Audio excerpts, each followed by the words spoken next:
Assalamualaikum warahmatullahi wabarakatuh. Perkenalkan, nama saya Mirja, kelas 10 RPL 2. Di sini saya akan membahas topik tentang bahaya riba dan dampaknya dalam kehidupan. Ke pembahasan utama, kita harus tahu dulu apa sih itu riba. Secara bahasa, riba berarti az-ziyadah atau tambahan. Sedangkan secara istilah, riba adalah pengembalian tambahan dari harta pokok atau modal. Sederhananya, dalam konteks utang piutang, riba adalah bunga atau kelebihan pembayaran yang diisyaratkan di awal pinjaman yang diberikan.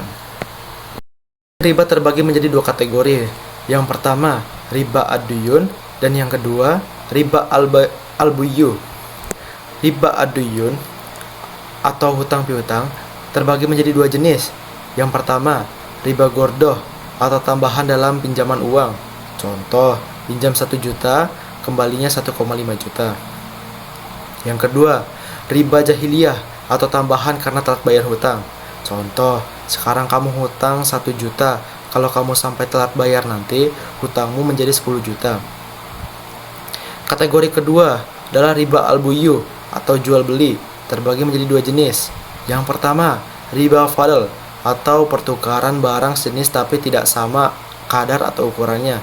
Contoh, tukar 10 gram emas dengan 9 gram emas plus 10 kilo beras. Kedua, riba nasi'ah atau pertukaran barang sejenis tapi salah satu ditunda penyerahannya. Contoh, aku kasih kamu 5 kilo beras. Sekarang kamu kasih 5 kilo beras nanti minggu depan. Kemudian mungkin ada yang bertanya, kenapa riba diharamkan dalam Islam? Bukankah itu wajar dalam transaksi bisnis? Nah, di sini letak perbedaan fundamental antara sistem ekonomi Islam dan sistem konvensional. Keharaman riba bukanlah tanpa alasan, karena larangan ini datang langsung dari Allah Subhanahu wa Ta'ala dan Rasul-Nya dengan ancaman yang sangat keras. Riba adalah deklarasi perang terhadap Allah dan Rasul-Nya. Allah Subhanahu wa Ta'ala berfirman dalam surah Al-Baqarah ayat 278 dan 279 yang berbunyi, Ya ayyuhalladzina amanu taqullaha wa darru ma baqiya minar riba in kuntum mu'minin fa illam taf'alu fa'adanu biharbi minallahi wa rasulih, yang artinya, wahai orang-orang yang beriman, bertakwalah kepada Allah dan tinggalkan sisa riba jika kamu orang beriman. Jika kamu tidak melaksanakannya, maka umumkanlah perang dari Allah dan Rasul-Nya. Yang riba adalah bentuk dari kezoliman. Kenapa? Karena dalam sistem riba, si kaya yang meminjamkan uang akan semakin kaya tanpa harus bekerja keras. Sementara si miskin yang meminjam, mungkin karena kebutuhan mendesak, akan semakin tercekik dan terjerat utang yang terus berlipat ganda.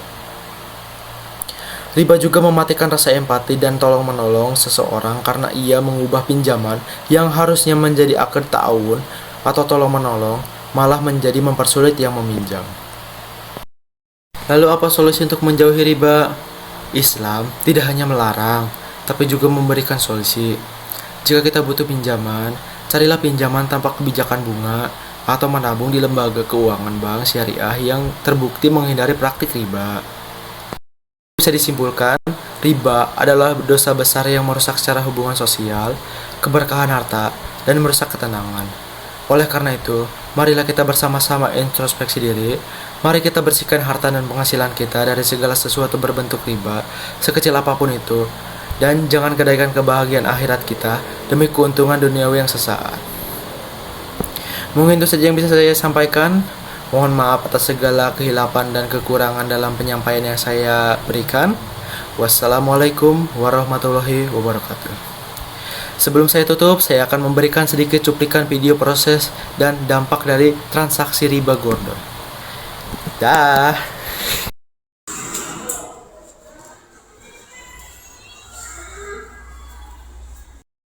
Selamat siang Pak, ada yang bisa saya bantu? Sang Pak, saya ingin minjam uang Pak. Satu. Yang nominalnya berapa? 2 juta Pak. Satu. Yang tenornya berapa bulan Pak? Satu. Saya mau yang 9 bulan Pak. Satu. Jadi total pembayarannya 2.150.000. Jumlah tersebut sudah termasuk dengan bunga 10%. Saya atas penjelasannya. Satu. Iya Pak, sama-sama.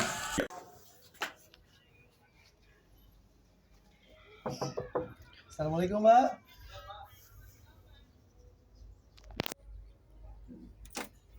Ya Pak, ada apa Pak?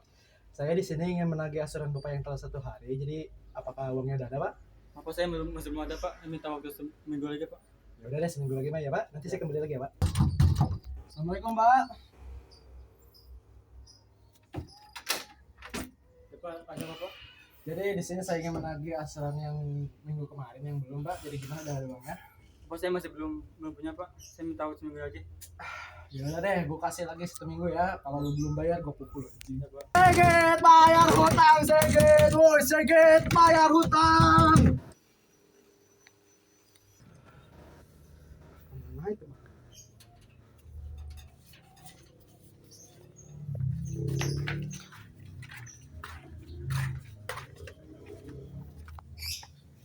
Kita bisa lihat kan? Cuma bayar lagi.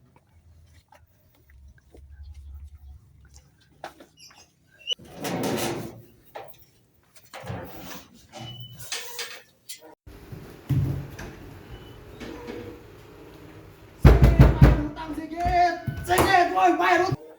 Sigit, bayar hutang, Sigit. Sigit, woi bayar hutang. Siapa bayar hutang? Siapa bayar hutang?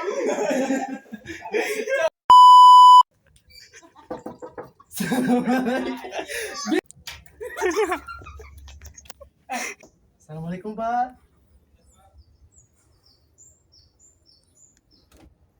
Terus apa ada apa Pak? Selamat siang Pak, jadi ada yang bisa saya bantu? Sama Pak, saya ingin minjam uang Pak. Yang nominalnya berapa Pak? 2 juta Pak. Terima kasih Pak.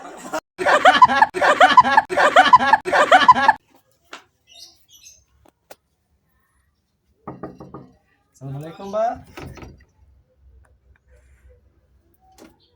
Ya Pak, ada apa Pak? Jadi di sini saya ingin menagih asuran Bapak yang telah 1 hari Pak. Apa saya minta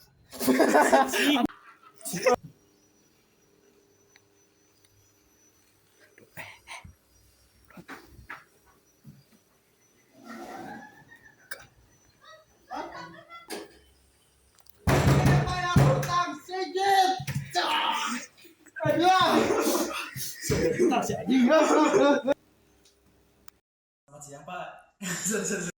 Pak, jadi ada yang bisa saya bantu? saya ingin minjam uang Pak. Yang nominalnya berapa?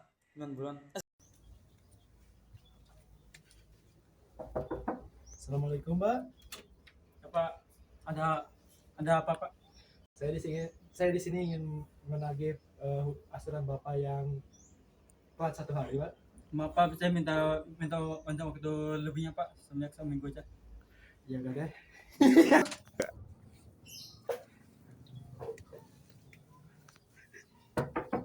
Assalamualaikum Pak. Waalaikumsalam Pak. Ada apa Pak? Saya di sini ingin menagih asuran Bapak yang telah 1 hari ini Pak. 1 hari. Maaf, Besok. Ya.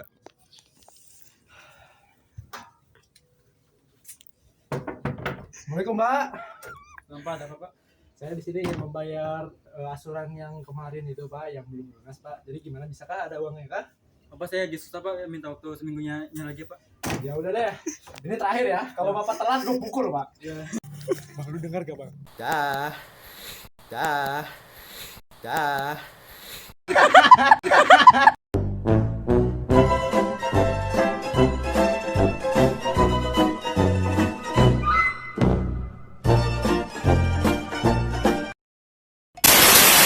Stop it. Get some help.